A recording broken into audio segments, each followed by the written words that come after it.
මම මේ කියන්න යන දේට ගොඩක් කට්ටිය එකග වෙයි අනිවාර්යයෙන්ම එකග වෙයි විශේෂයෙන් පිටරටවල ඉන්න කට්ටිය. දැන් අපේ ලංකාවේ ගොඩක් කට්ටිය ඇත්තටම ගත්තොත් එහෙම පිටරටවල වලට යනවා වැඩිපුර මුදලක් හම්බ කරගන්න ඕන නිසා. ඒක තමයි වෙන කරන්න දෙයක් නැහැ රටේ ආර්ථිකය විනාශ කරලා තියෙන විදේශපාලුවෝ.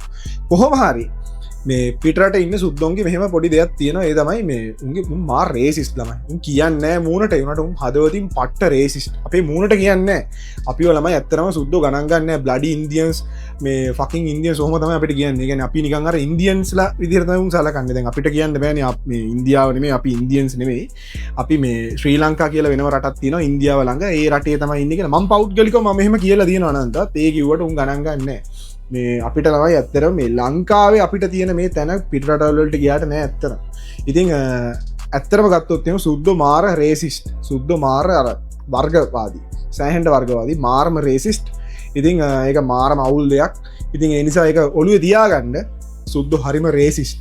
කියන්නේ නෑ ඒ උනට හදවතේ උන්ගේ තියෙනවා ඒක. ඉතින් මම මේ කියන්නේ ඇත්තටම ගත්තොත් එහෙම බහුතරයක් සුද්දොන්ගේ ඕක තියෙනවා විශේෂයෙන්ම ඇමරිකාවේ ට්‍රම්ප්ට සපෝට් කරන සුද්දොන්ගේ ඕක මාර විදියට තියෙනවා. අනිත් සුද්දොන්ගේ ඕක නෑ ඇත්තටම. මේ ගොඩක් සුද්දොන්ගේ ඕක තියෙනවා.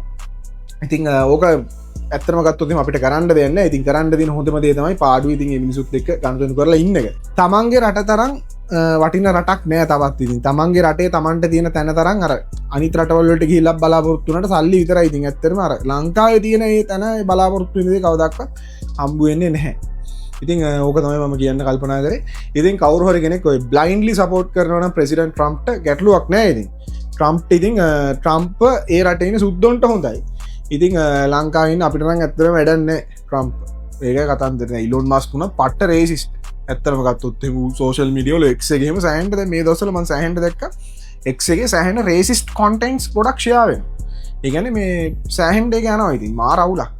ඉතින් කොහොම හරි මේ සුද්දෝ ටිකක් රේසිස්ට්. ඒ දේ කියන්න ඕනේ. ඉතින් ඕක දැනගෙන ජීවත් වෙන්න. ඒක වාට පසුකාලීනව වටි.